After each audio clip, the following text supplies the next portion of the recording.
ಹೀಗೆ ಮುನಿರತ್ನ ವಿರುದ್ಧ ಸಾಲು ಸಾಲು ಪ್ರಕರಣಗಳು ದಾಖಲಾಗ್ತಾ ಇವೆ. ಒಂದರಲ್ಲಿ ಬಚಾವಾದರೂ ಮತ್ತೊಂದರಲ್ಲಿ ಸಿಕ್ಕಾಕೊಂಡು ಒದ್ದಾಡುವಂತ ಸ್ಥಿತಿಯಲ್ಲಿದ್ದಾರೆ. ಈ ಮಧ್ಯೆ ರಾಜಕೀಯ ಪಡಸಾಲೆ ರಣರಣ ಅಂತ ಇದೆ. ಬಿಜೆಪಿ ನಾಯಕರು ಇದನ್ನ ದ್ವೇಷ ರಾಜಕಾರಣ ಅಂತ ಹೇಳ್ತಾ ಇದ್ರೆ, ಕೈಪಡೆಯ ಹಲವು ಮಂದಿ ಮುನಿರತ್ನ ಅವರು ಹಲವು ವರ್ಷಗಳಿಂದ ಇಂತಹದ್ದೇ ರೀತಿಯಾದಂಥ ಕಿರುಕುಳವನ್ನ ಸಾವಿರಾರು ಮಂದಿಗೆ ನೀಡಿದ್ದಾರೆ. ಈಗ ಅವರು ಅನುಭವಿಸ್ತಾ ಇದ್ದಾರೆ ಅಂತ ಹೇಳಿ ತಿರುಗೇಟು ಕೊಡ್ತಾ ಇದೆ. ಬನ್ನಿ ಇದಕ್ಕೆ ಸಂಬಂಧಪಟ್ಟಾಗಿನ ಕಂಪ್ಲೀಟ್ ರಿಪೋರ್ಟ್ ನೋಡ್ಕೊಂಬೋಣ.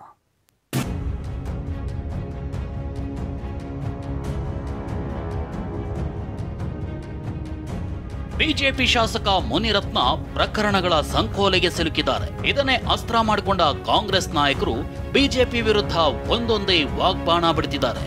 ಜಾತಿ ನಿಂದನೆ, ಮಹಿಳೆಯರ ಬಗ್ಗೆ ಅವಾಚ್ಯ ಶಬ್ದ ಬಳಕೆ ಹಾಗೂ ಅತ್ಯಾಚಾರದ ಕೇಸ್ ಹಿಡಿದು ನಿಗಿ ಕೆಂಡವಾಗಿದೆ. ಇದೇ ಹೊತ್ತಲ್ಲಿ ಬಿಜೆಪಿ ನಾಯಕರು ದ್ವೇಷ ರಾಜಕಾರಣ ಅನ್ನೋ ದಾಳ ಉರುಳಿಸುತ್ತಿದ್ದಾರೆ.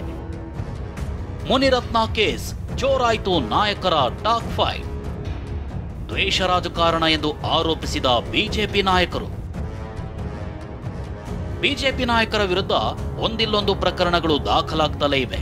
ಹೀಗಿರುವಾಗಲೇ ಮುನಿರತ್ನ ವಿರುದ್ಧ ಮತ್ತೊಂದು ಕೇಸ್ ಬಿದ್ದಿದೆ. ಕೇಸರಿ ಕಲಿಗಳು ಇದನ್ನೇ ಅಸ್ತ್ರ ಮಾಡಿಕೊಳ್ಳೋದಕ್ಕೆ ಡೊಂಕ ಕಟ್ಟಿ ನಿಂತಿದ್ದಾರೆ. ಮೃದುವಾಗಿ ಮುನಿರತ್ನ ಧೋರಣೆ ವಿರೋಧಿಸುತ್ತಲೇ ದ್ವೇಷ ರಾಜಕಾರಣದ ತಂತ್ರ ಹೆಣಿತಿದ್ದಾರೆ.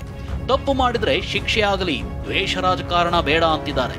ಕೆಲವೇ ಗಂಟೆಗಳಲ್ಲಿ ಮುನಿರತ್ನ ಅವರು ಬಂಧನ. ಈ ಥರದ ಅನುಮಾನಾಸ್ಪದ ನಡೆ ಇದೆಯಲ್ಲ, ಮತ್ತು ದ್ವೇಷಪೂರಿತವಾಗಿ ನಡೆ, ಇದು ಅನುಮಾನ ಬರುತ್ತೆ. ಅವರೇ ಈಗಿರುವ ಕಾಂಗ್ರೆಸ್ ಸರ್ಕಾರ ಒಬ್ರಿಗೊಂದು ಮಾಡ್ತಾ ಇದೆ. ತಪ್ಪು ಮಾಡಿದವರಿಗೆ ಶಿಕ್ಷೆ ಆಗುತ್ತೆ. ಯಾರು ಉಪ್ಪು ತಿಂದಿದ್ದಾರೆ, ನೀರು ಕುಡಿತಾರೆ. ಆದರೆ ಕೇವಲ ದ್ವೇಷದ ರಾಜಕಾರಣಕ್ಕಾಗಿ ಮಾಡಬೇಡಿ, ಪಾರ್ಟಿ ರಾಜಕಾರಣಕ್ಕಾಗಿ ಮಾಡಬೇಡಿ. ಹೀಗೆ ದ್ವೇಷಪೂರಿತ ಲೇಪನ ಹಚ್ಚುತ್ತಿರೋ ಬಿಜೆಪಿ ನಡೆ ಕಾಂಗ್ರೆಸ್ ನಾಯಕರನ್ನ ಕೆರಳುವಂತೆ ಮಾಡಿದೆ. ಈ ಬಗ್ಗೆ ಸಚಿವ ಭೈರತಿ ಸುರೇಶ್ ಕಿಡಿಕಾರಿದ್ದು, ನಾವೇನಾದ್ರೂ ಮಹಿಳೆಗೆ ಕೀಟ್ಲೆ ಕೊಡಿ ಅಂದಿದ್ವಾ ಅಂತ ಗರಂ ಆಗಿದ್ದಾರೆ. ಹೆಣ್ಮಗಳಿಗೆ ನಾವ್ ಹೇಳಿದ್ರ ಅವ್ರು ಕೀಟ್ಲೆ ಮಾಡಿ ಅಂತ? ಏನ್ ದ್ವೇಷ ರಾಜಕಾರಣ? ಕಾಂಟ್ರಾಕ್ಟರ್ಗೆ ಜಾತಿ ಹಿಡ್ಕೊಂಡು ಬೈದ್ರು ಅಂತ ನಾವ್ ಹೇಳಿದ್ರ? ಆ ಒಕ್ಕಲಿಗ ಜನಾಂಗಕ್ಕೆ ಯಾರೋ ಪಾಪ ಅವ್ನ ಕಾಂಟ್ರಾಕ್ಟರ್ ನಾವ್ ಹೇಳ್ಕೊಟ್ರ?